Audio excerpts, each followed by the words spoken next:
welcome to the May 19th, excuse me. I'm living in the past. The May 19th meeting of the Pima County Election Integrity Commission.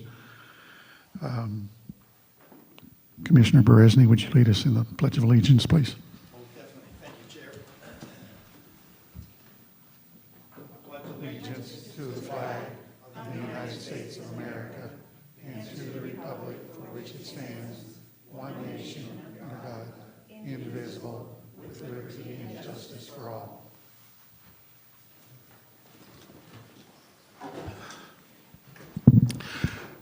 And just as a point of information, I know everybody doesn't have their own microphone, but for the audio recording, make sure that you speak directly into the microphone. I know we can hear you in the room, but we need to be able to hear you over the air as well. Roll call. Commissioner Atkins. Present. Commissioner DeLarge. Commissioner Mace. Commissioner Caswell. Here. Commissioner Tellman. Here. Commissioner Kirshen. Here. Commissioner Beresny. Here. Commissioner Helen. Here. And the chair is present. Call to the public. Is there anybody in the audience that would like to speak this morning? Okay. Please go to the podium over there. Introduce yourself, your name for the record. You have 3 minutes to speak. Good morning. My name's Tim Locks. Again, I'm going to be here addressing the county recorder. They use their own software for early voting and emergency voting. And I've gotten the runaround 2-3 times from Michael Trulson, because my question is, where is your certification to use the software? It's very clear in the Secretary of State manual that all components of the election process must be certified. And yet, I keep getting the runaround. So I want to know where the certification is. I talked about it last time. I've talked about it before. I want to be pointed to either the ARS or some paragraph in the 2019 Secretary of State election manual that tells me that you guys don't require certification of your software. After all, it directly connects to the centralized database here in Tucson and updates the voter registration database. Thank you.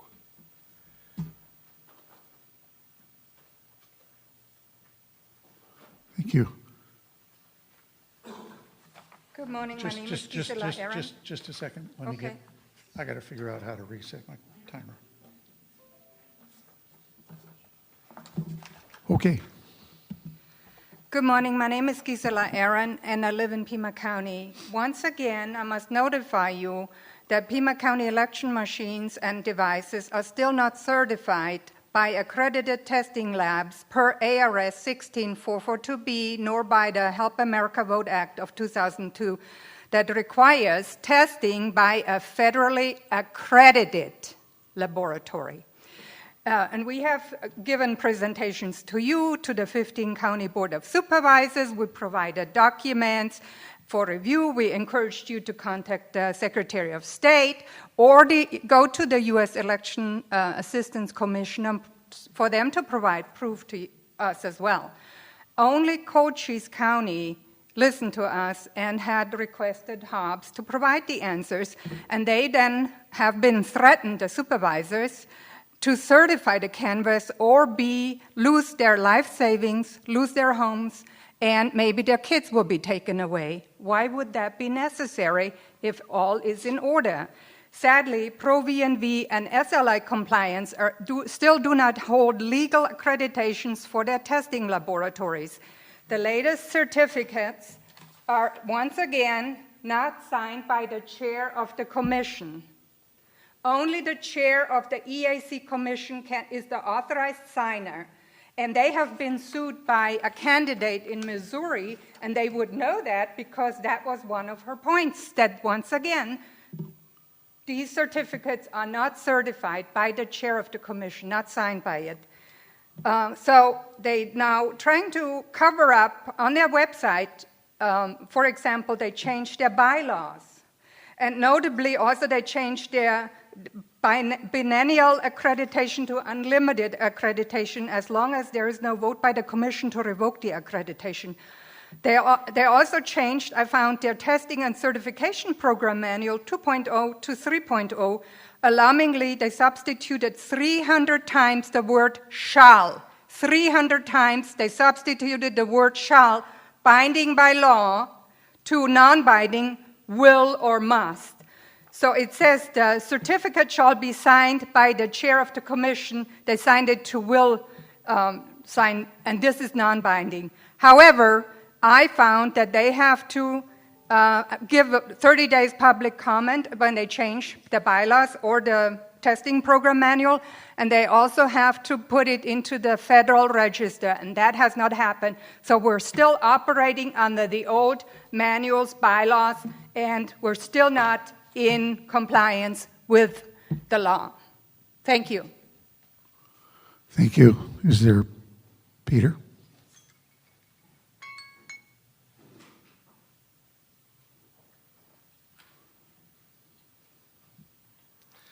All right. Good morning, commissioners. My name is Peter Norquist. I would actually like to begin today by recognizing and dedicating this comment to the memory of Ben Brookhart, whom I had the pleasure of introducing to two people on this commission, Chair Bickle and Arthur Kirshen. On Wednesday evening, Ben was heading home from work, driving a few miles from his house, and another vehicle crossed into his lane, hitting Ben's car head-on, and he died instantly. Ben was a man of great faith. He was an extraordinary patriot who honorably served 20 years in Arizona law enforcement as a corrections officer. Since his retirement, he had spent countless hours working to educate, inform, and inspire not only his fellow conservatives, but anyone who was willing to learn. Ben was a strong and determined precinct committeeman and an elected state committeeman.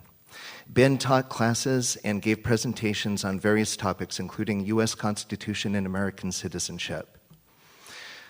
So I want to recognize Ben because as a friend, as I know some of the other people here were as well, I think that he made an enormous contribution to trying to work toward election integrity in Pima County.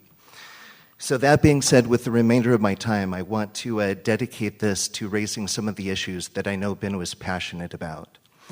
The first is verification issues. I have a friend in South Dakota, Sleepy, South Dakota, who has been looking into verification, and they're finding votes coming from mail forwarding companies, campgrounds, hotels and motels, invalid addresses or no street address, police stations, Walmarts, and other businesses and government buildings. In Tucson, I know people who have verified that voter addresses have been confirmed in at least some cases leading back to immigrant welcoming centers. This is certainly strange, I think, and it deserves further investigation. There have also been signature verification issues noted with both petition sheets as well as ballots. I know that this is elections, not the recorder's office, but I understand that there's a great relationship between the two currently. So I'm hoping that the elections department might put some pressure on the recorder's office to look into some of these irregularities. And I would also like to suggest that we institute a system of watermark ballots that could guarantee authenticity and aid in chain of custody investigation. The other issue I wish to mention, and I'll close with this, has to do with corporations managing elections. So with our voter sender and mail-in model, we've seen significant increases in software, equipment, and postage expenditures. Runbeck has been in the news a lot as a company that has been noted for their lack of transparency. It's an example of a public-private partnership, which is the definition of fascism. 10X is hosting a centralized poll worker database, including application portal, which I learned recently thanks to a meeting that I was very happy to be a part of. The data is under the purview of a national company, not Peter, local jurisdiction. Yes. Can you wrap it up, please? I Your will time has wrap it up. expired. 10X is cloud connected, so I wonder who has potential access. And finally, ES&S machines being connected to the internet. I keep getting told that they have proprietary technology. If that's a barrier, why not just do away with it? What's so important that we can't investigate what is going on inside those machines. Thank you for your time. Thank you. Is there anybody else that wishes to address the commission? Okay, next item on the agenda, approval of the April 21st, 2023 meeting summary. Those were sent out. Does anybody have any additions, deletions, or corrections? Seeing none, they stand approved as presented. And now the moment we've all been waiting for. Mr. Racy, are you with us? Good morning, Chairman Bickle, members of the Commission, Michael Rossi, appearing before you this morning. Are you able to hear me all right? Yes. Very good. It's a pleasure to be with you again.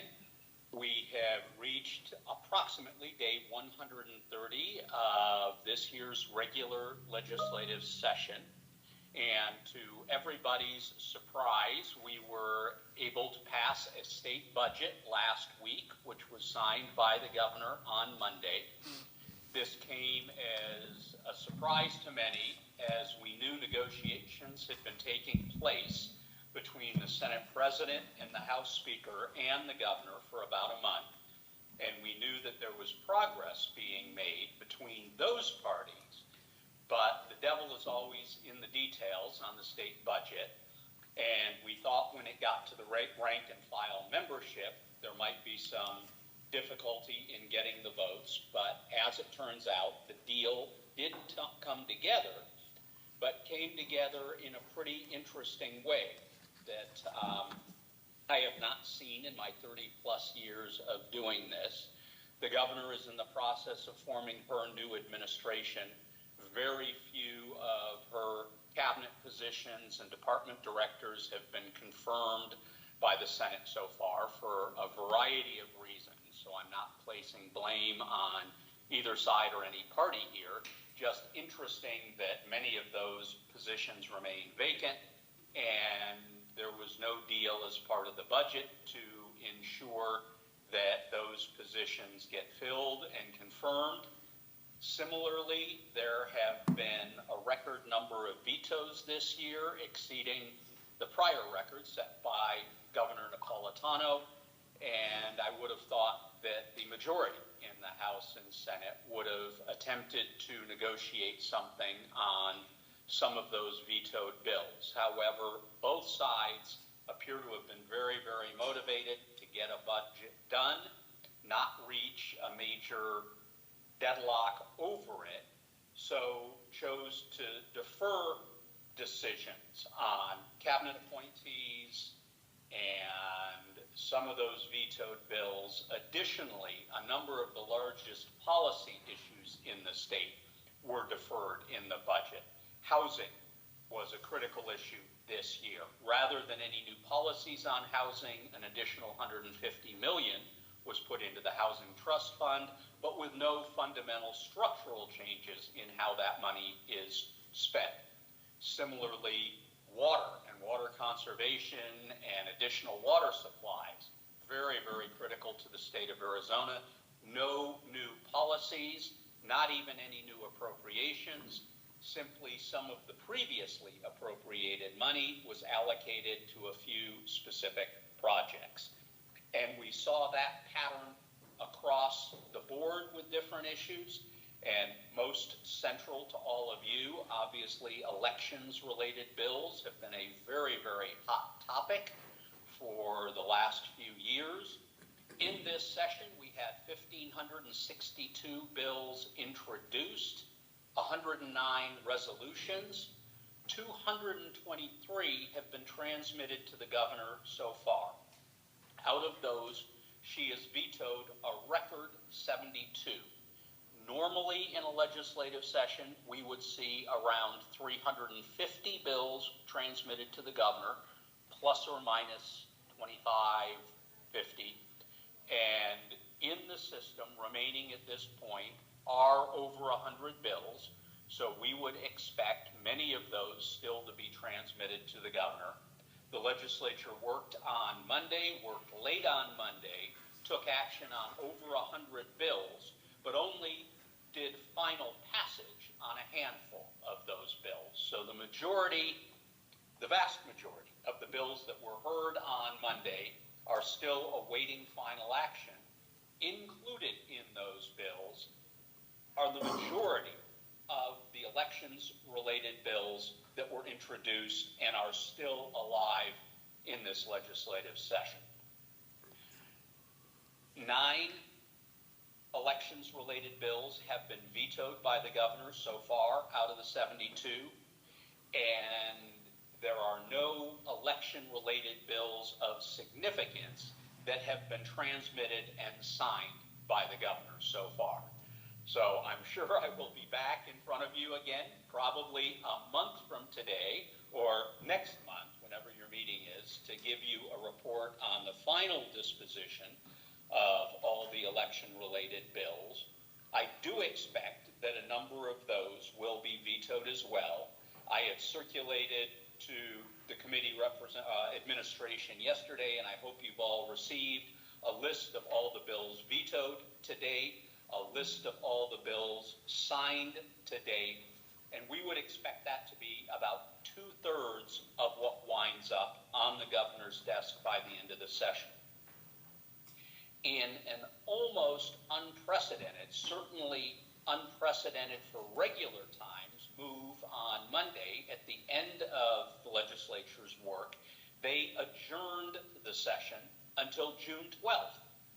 So although there's a lot of behind-the-scenes work taking place on a number of key issues, very significantly, Proposition 400, which is the extension of the regional road tax in Maricopa County that builds their freeway system, was vetoed last year by Governor Ducey, has been very contentious all of this year, and we still don't have a final resolution on that issue.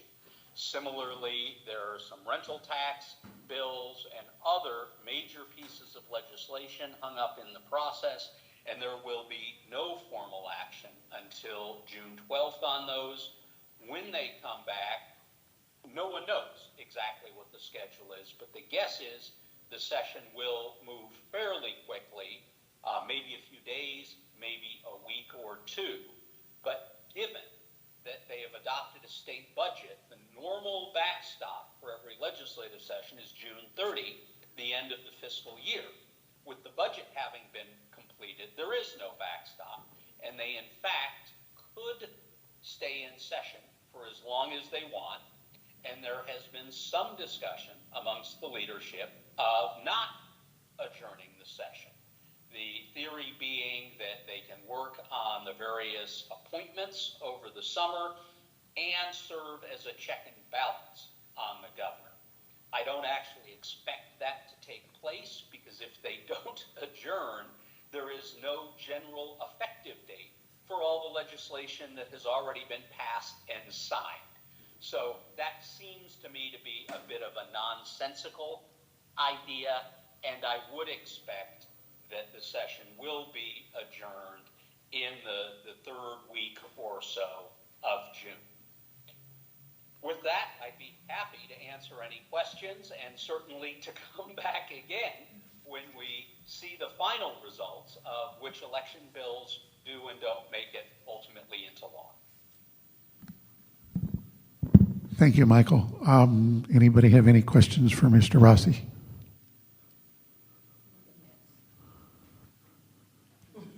Thank you. Look forward to seeing you again next month, hopefully with some more news as far as the election bills are concerned. Indeed, Mr. Chairman, Commissioners, thank you very much. And during that time, if any of you hear of any bills, have any questions, want more details on anything that was vetoed or in the system, please check with Vanessa and she can get me a note, and I'd be happy to get more information back to the Commission. Thank you. Thank you for your time. Thank you, sir. Okay, next item on the agenda, re-precincting update, Commissioner Tillman. Not for me to talk about, it's for David. Mr. Wisely.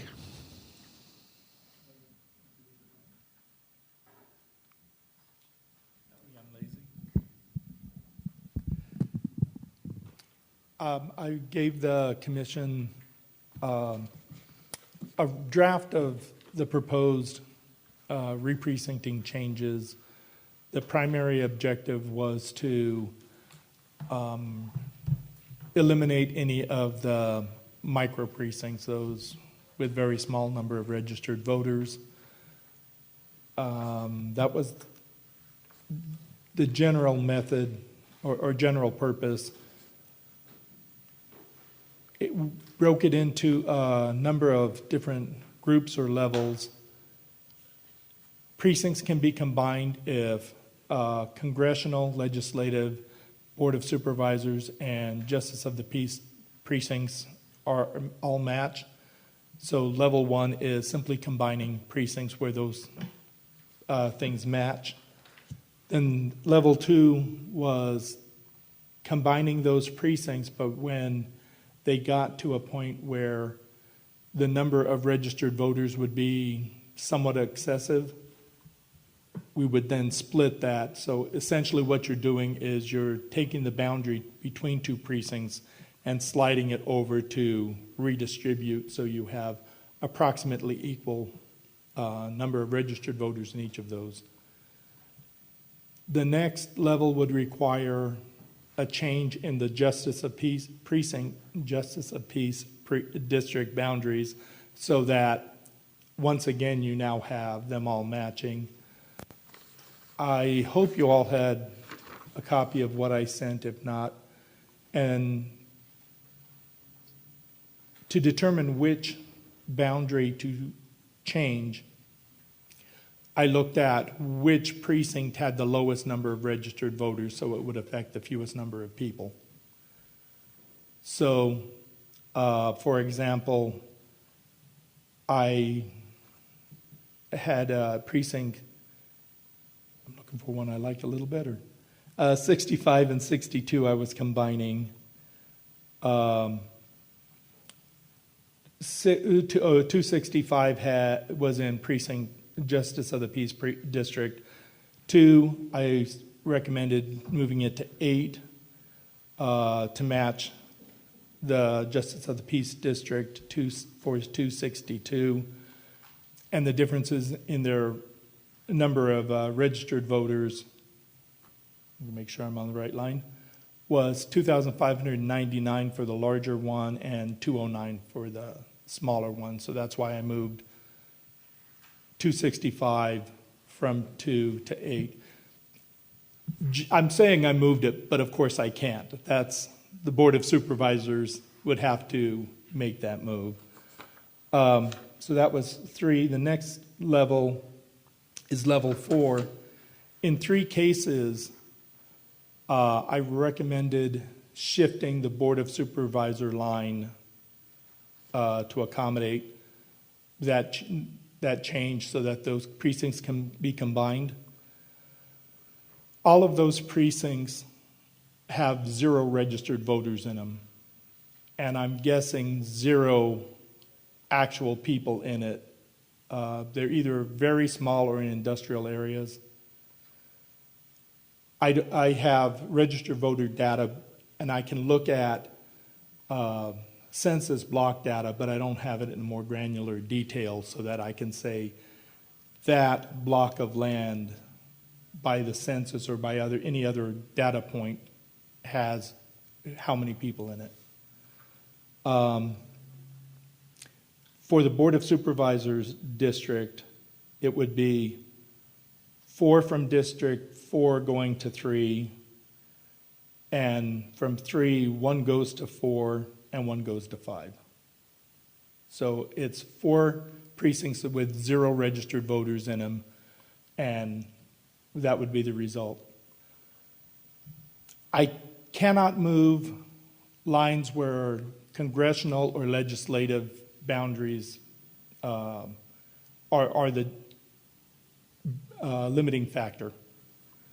So in 2 cases, Precinct 269 and Precinct 266 have 226 registered voters and 213 registered voters, respectively.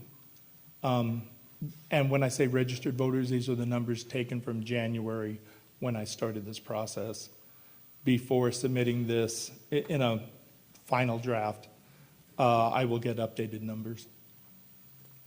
And then traditionally, we have not changed the precinct district lines for the Tohono O'odham Nation.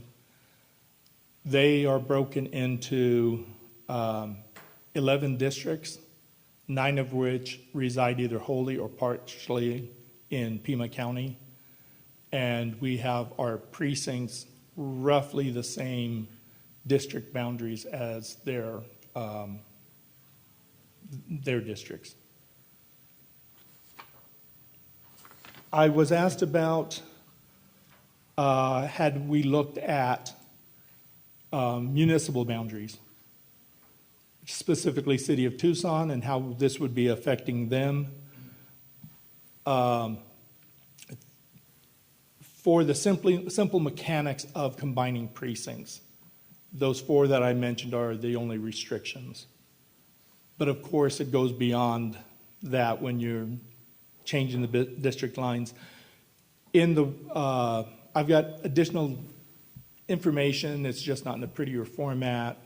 I will provide it to the commission on the additional district boundaries, so municipal, schools, and the like. But in most of these combinations, there'll be no change in whether it will cause an additional split for a city or town. In in most of the others, like we'll say combining precinct 40 with 213, 40 is in Marana and unincorporated Pima County.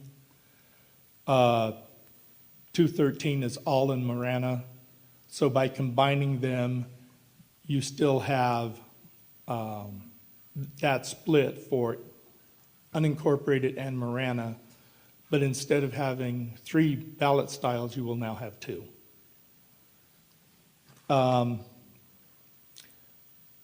So primarily, that's the draft.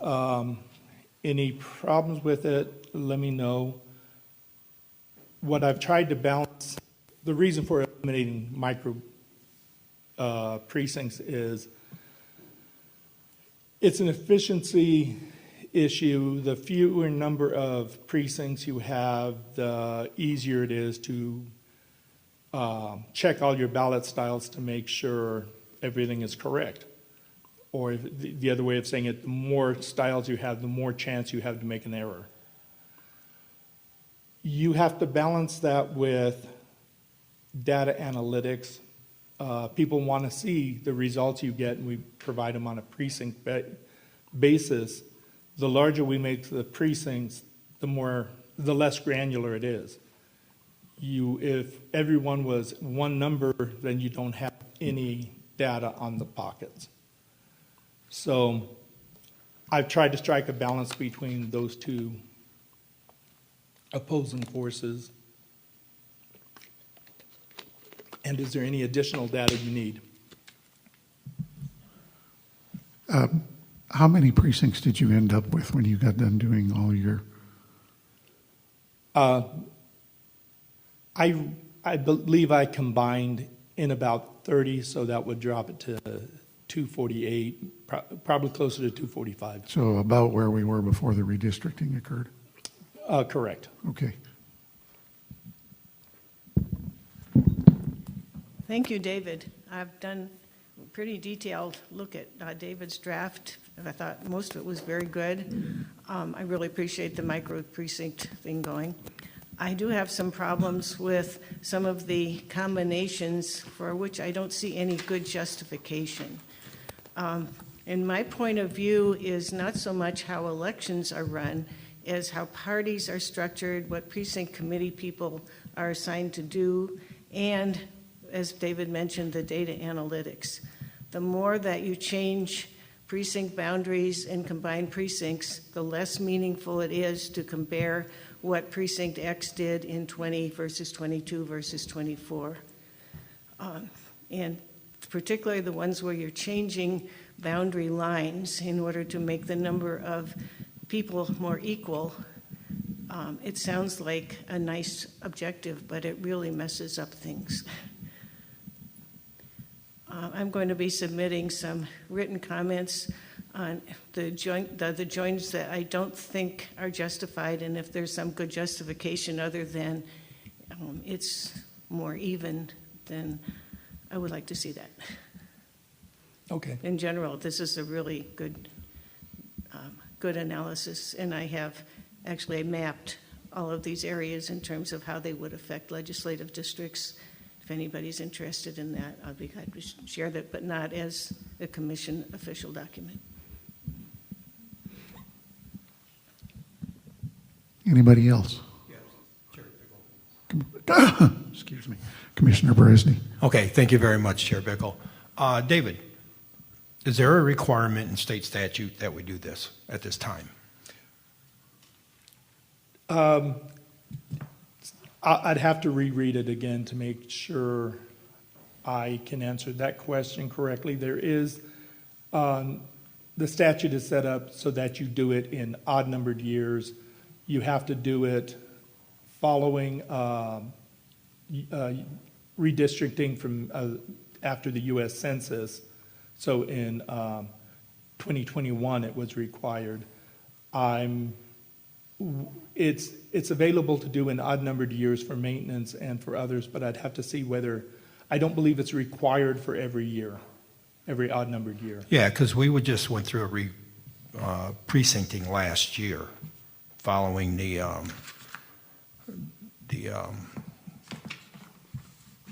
redistricting commission, and then what the board of supervisors, what you presented to the board of supervisors, and they voted on last year. So here we have another year following what we just did. We're making changes again, and so that's. And I appreciate Commissioner Hellman's comments about the parties and what they have to do, because I know for us, I would need to be able to present this to our Republican Party chair here in Pima County, and all of our legislative district chairs and their precinct captains to see what kind of effect it has on them at this present time, because they're duly elected, formed by state statute, and so they should have they should have some say in this also, because our precinct captains, our LD chairs, are already in the process of what they have to do preparing for the next election. And now we're going to present these changes. And so this is going to bring a lot of turmoil, I know, within the Republican Party. And so, we just I want to make sure that I'll present this to Chair Smith and then get it to all of our LD chairs so they have a look at this too, because this will have an effect on their organizations.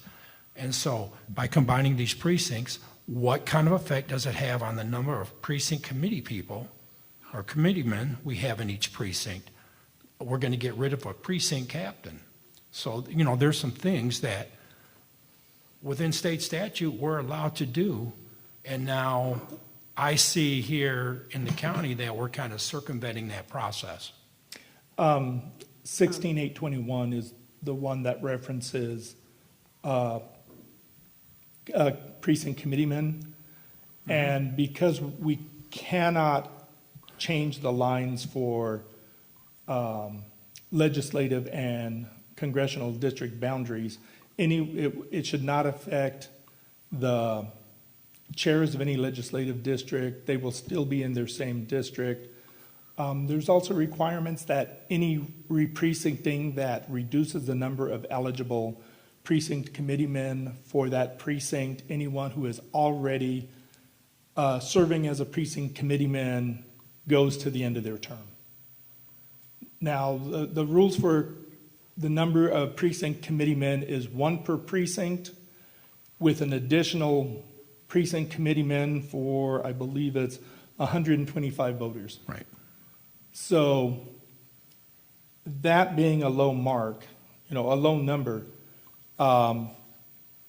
some of these precincts I'm combining. The 01, no one's eligible to be a Right, precinct and committeemen. those were because of the census blocks they used in the There redistricting commission, and there so are there were hangers out there. There are a few less than 100. I think it was about 20, maybe it was 25. When they're combined, depending on where that pushes that threshold, that may kick that precinct to have one more or one less. One more or it stay the same. It may not be enough to kick it up a notch to be that additional 125.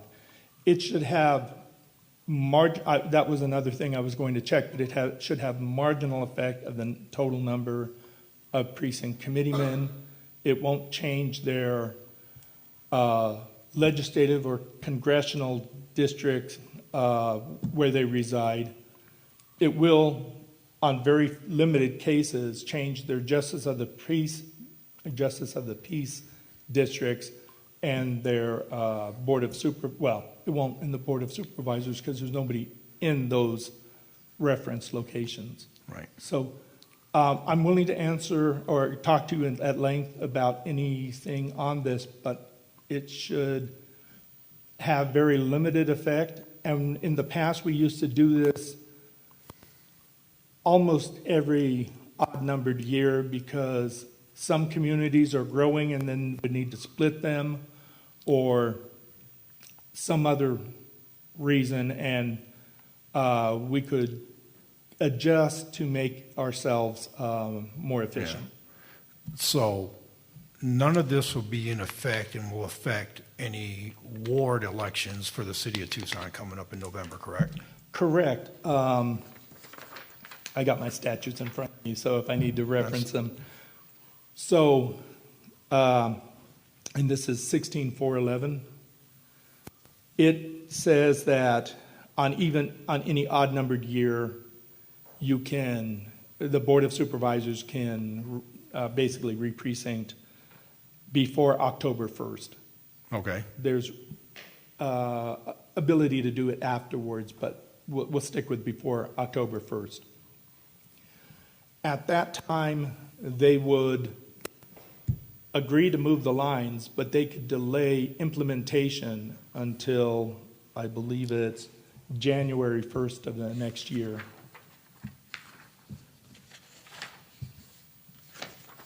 And that would allow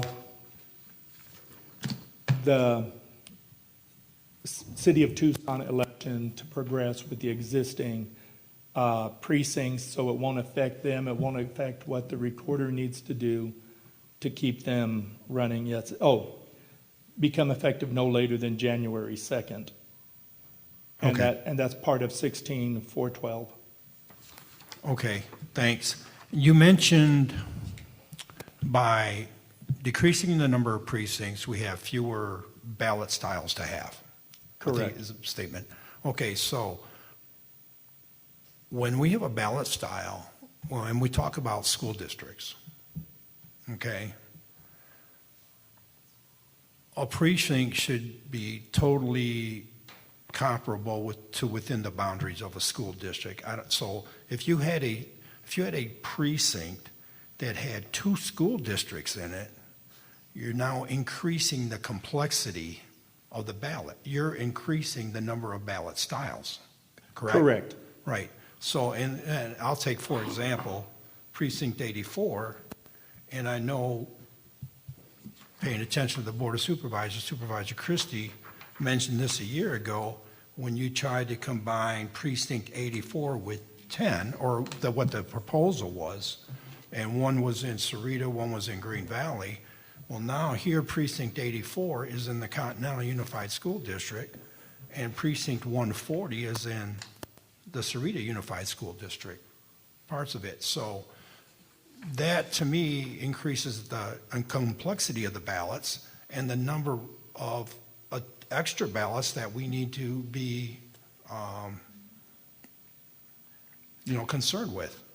We, at the moment, have several splits required by, it's not only school precincts that do that. You'll have fire districts in and out of it. You'll have Sure. municipalities.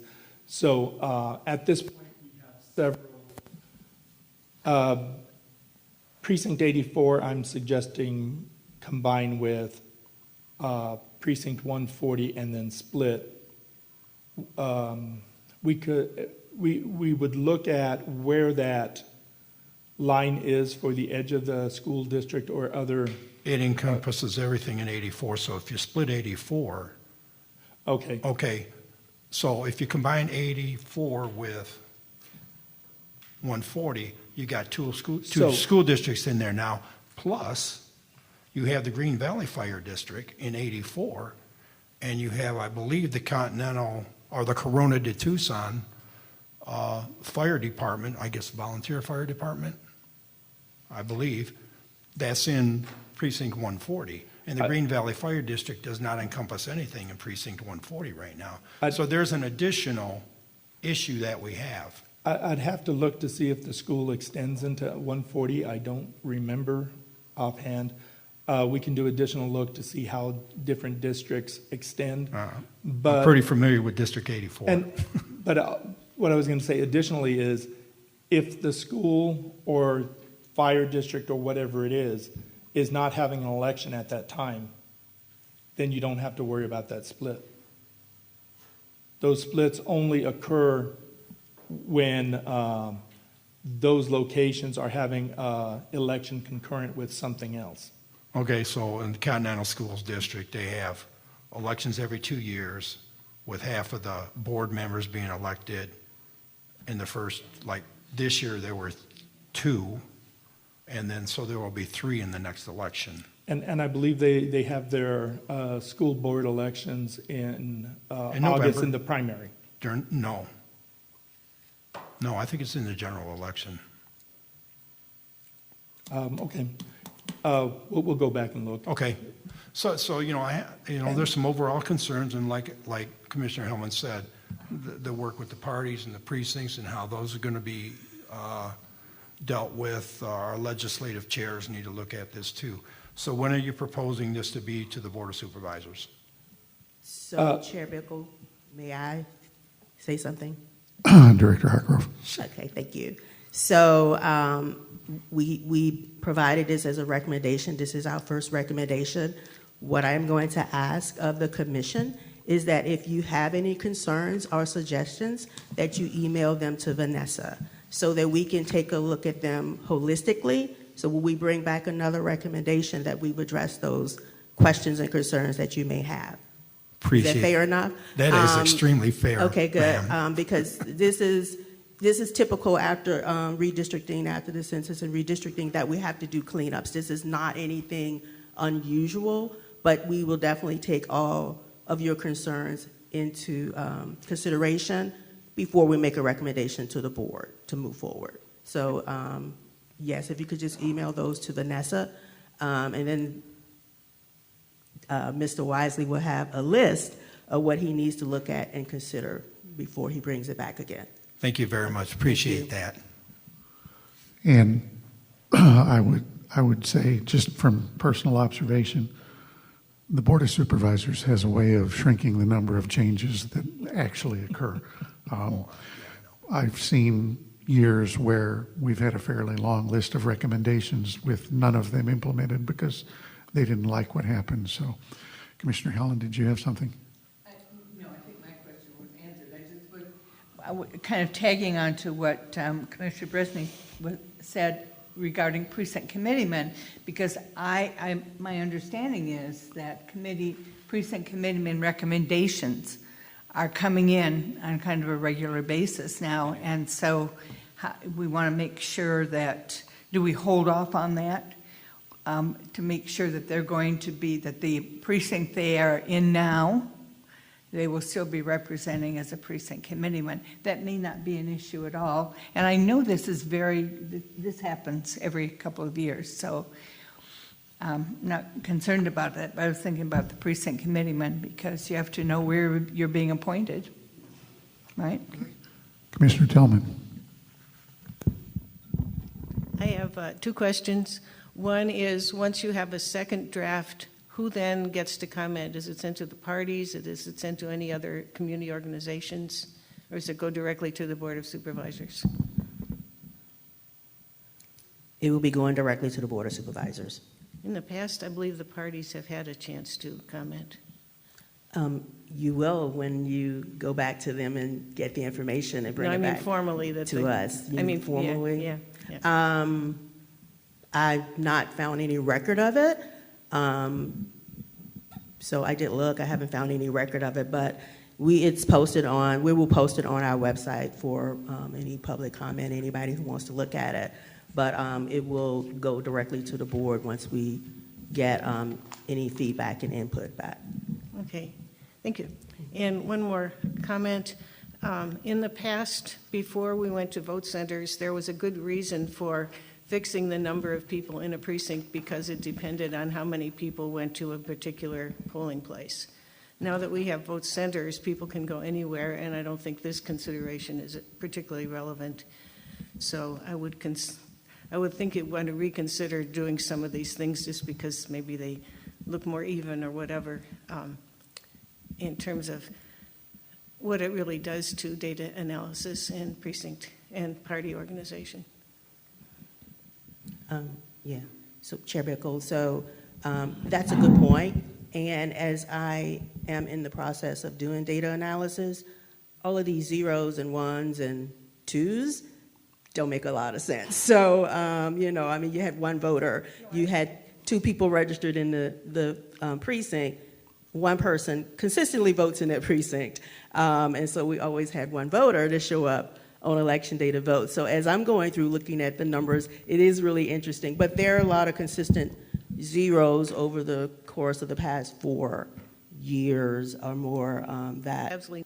really should, if we can, combine them, be combined. I have absolutely no problem with that. Yeah. I just have problems with where you're taking, say, 390 people and combining them with 2,000 people. I'm just picking numbers out of the air and making one larger precinct. I would like to see better justification for that, other than it makes the numbers more equal. Absolutely, I can agree with that. And I mean, so my question is, Chair Bickle, I'm sorry, I'm just kind of talking here. Okay, all right. If there is a size of a precinct that would be more beneficial to the parties and the precinct committee men, then that is something that you should let us know as well. So if we have a precinct that has 7,000 people and it's difficult for precinct committee men to actually manage it, then that's a reason to come back and say, hey, is there anything we can do with this precinct because it is unmanageable right now? So that's a consideration as well.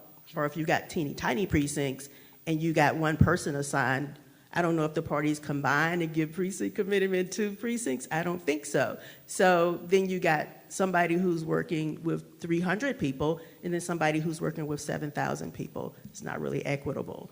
So it may make sense for the parties to let us know that as well. Anything else? Okay, next agenda item, annual report update. And everybody should have gotten the annual report. I pat myself on the back, but I didn't have anything to do with it for the most part. I would like to publicly thank Administrator Lesher for getting the communications department involved. This is a combined report of both the Election Integrity Commission and the elections report to the Board of Supervisors. I'm very pleased with the way that it turned out. It is detailed enough to be meaningful, but not so detailed that it becomes an in-the-weeds document, and very readable for the general public, as opposed to election geeks like some of us tend to be. But if there's any recommended changes, I'd certainly be happy, or Vanessa would be happy to make note of those. But if not, I would like to entertain a motion to forward this to the Board of Supervisors for their information. Second the motion. I didn't make I can't make a motion. I need a motion. Okay. I move that this report be sent to the Board of Supervisors, and my comment is this is the most incredible report I have ever seen. It's amazing, it's wonderful, and in all the years I've been on the commission, we've had a couple of typewritten pages as our report, and so I really want to praise everybody who did this. I'll second. I have a motion and a second. Is there any further discussion? Hearing none, is there any objection? Hearing none, the motion passes. Thank you very much. Okay, Commissioner Berezny, approval of the definition of the electoral process. Thank you, Chair Bickle. So this is the original thing that I proposed back in February, the definition for the electoral process. We went through, I wanted to put it into the bylaws, or recommended we put it into the bylaws. Last month we discussed it in depth some more. The bylaws weren't the appropriate place for it, so we had a discussion on this, and we said we would take it up in the ad hoc committee. So this definition right here was reviewed by the ad hoc committee 2 weeks ago and approved unanimously as our definition for electoral process. So I can make a motion? You can make a motion. I'll make a motion to adopt this as the definition for electoral process. A second. I have a motion and a second. Is there any further discussion? I have a question. Yes, sir. Director Hargrove. Did you mean structured? The electoral process is structured? I'm not sure I know what that means. What, structured set? Oh, it's to be structured? The electoral process is a structured set. Okay. What I have has a typo in it then. Thank you. Okay. Appreciate it. Any other discussion?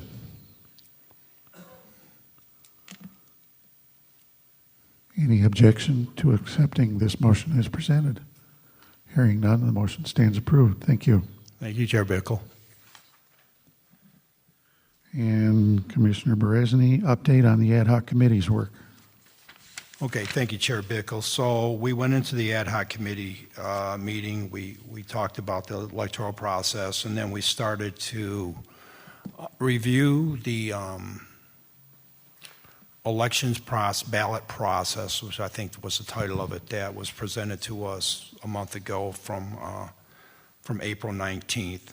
And so we started out by first going through a block diagram that I had included in previous meetings and kind of refine that. So you'll see that as this diagram that was posted to all the members. And so a block diagram like this is still a work in progress, because as we start defining the internal structured activities and processes within each one of these components, we find more outputs and inputs into these block diagrams. So this is a starting point that the committee went with.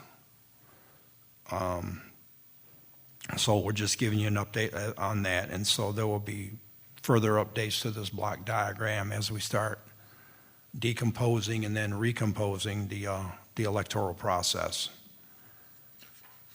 And I just want to say the April 19th process flow that we had was a great starter for us to use. We went through it page by page. We found that there were over half of the pages that we could see from the elections department side of the house need to be refined. And so we're going to continue that process. I think Jeremy's been working on some of those processes. And just to further say that, this then becomes the foundation, or I like to say the cornerstone of the poll worker handbook. Once we have this process flowed down, what goes on in the election department at a polling place or in the tabulation room or something like that, then that becomes part of your manual. We did it that way for technical manuals in the armies I can remember from starting back in the 80s, and it's just a good starting place for us to have one foundational document, then that we can create the other documents that we need. So that's just a quick update that I have, Chair Bickle. Thanks. Thank you. And looking at the 10 or 12 or 15 or 30 page flow chart that we had, and your block diagram reduction of that. I like the lengthy detailed one for the department. I think it makes good sense to have something that detailed in the department. I think where you end up needs to be somewhere between where you are and where that is, because giving that document to the average voter to understand the election process, they're going to be lost in a fog. Right, and so this will be our point in time right now, which is the as-is process that we have in Pima County. So if we ever make any changes down the road, that's called continuous process improvement. So we have this base diagram, and we continually update it as needed. Got it. Director Hargrove. So I see the recorder, registration, voter rolls. Mm-hmm. I don't see elections.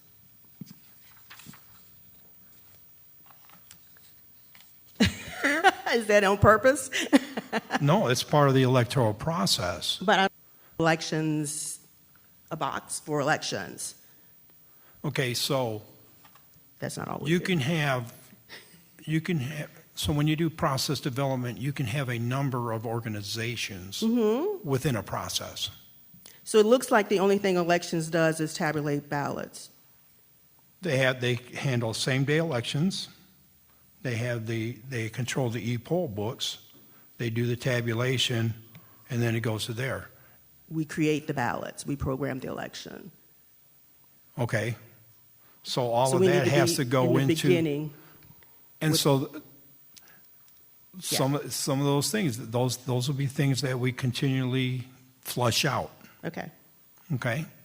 Yeah. Appreciate Yeah. that. So we definitely need to add And that. so, we can see just from this block diagram that, and not to disparage anything that the election department does, but a lot of the actual voting that takes place is handled through the recorder's office, when 80% of the ballots are done via the recorder's office, from mail-in, early vote centers, signature verification.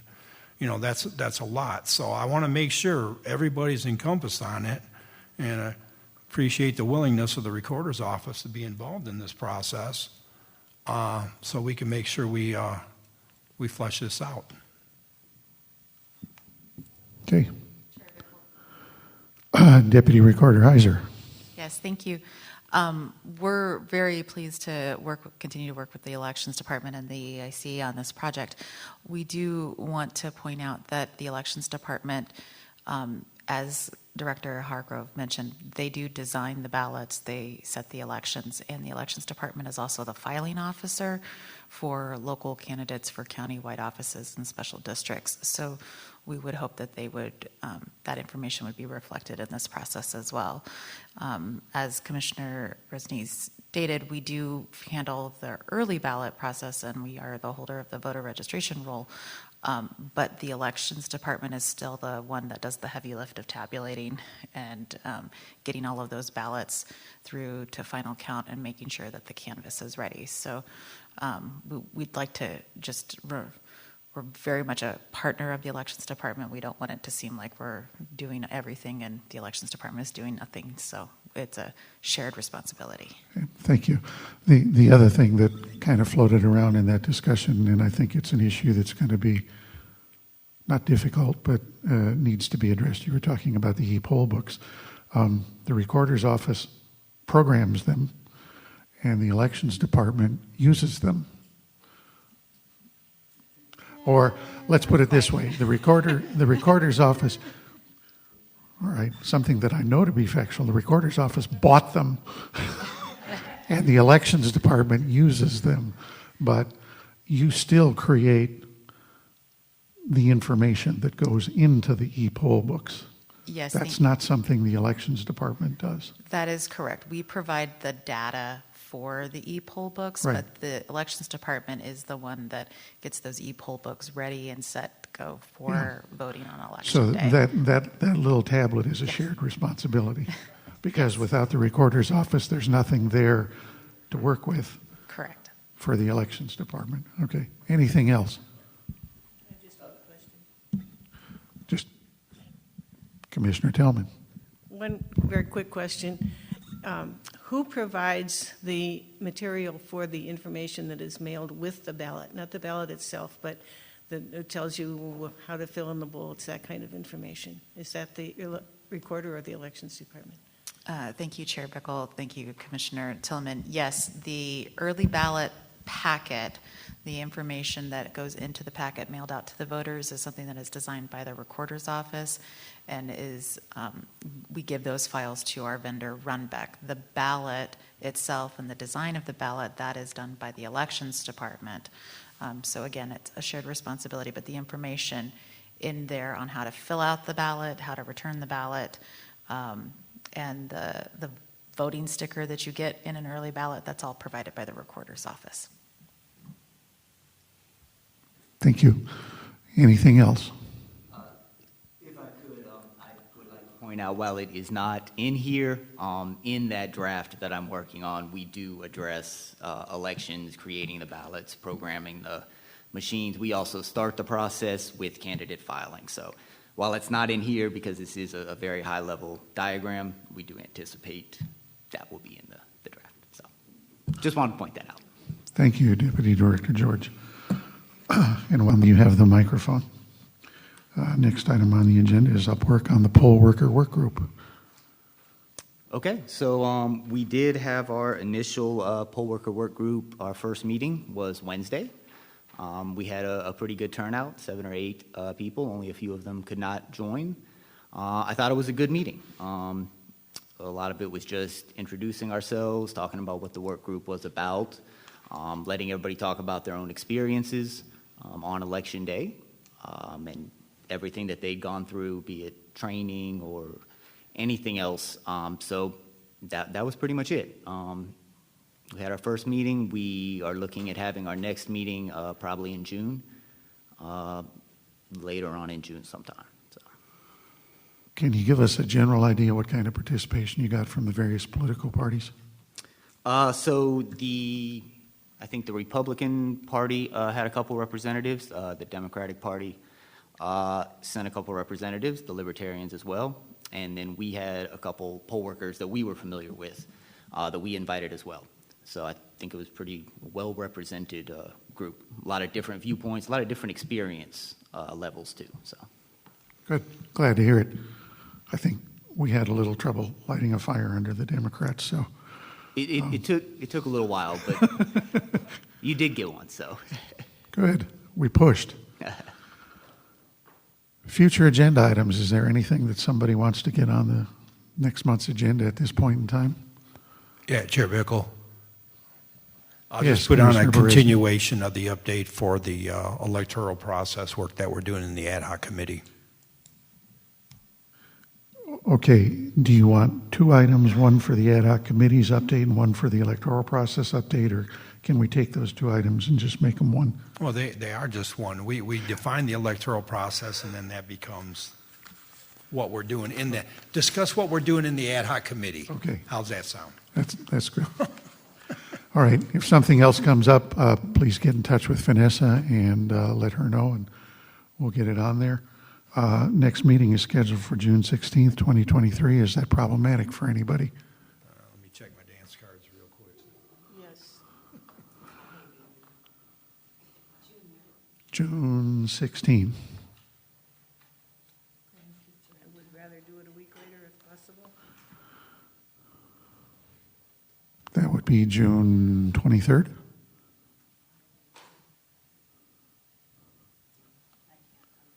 Is there a preference by a significant majority of June 16th over to the 23rd or vice versa?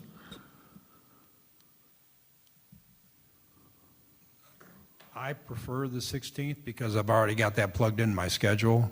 Oh, But, so do I. I can work with the 23rd, but my preference is the 16th. Let's stay on third Friday of the month. Director Hargrove?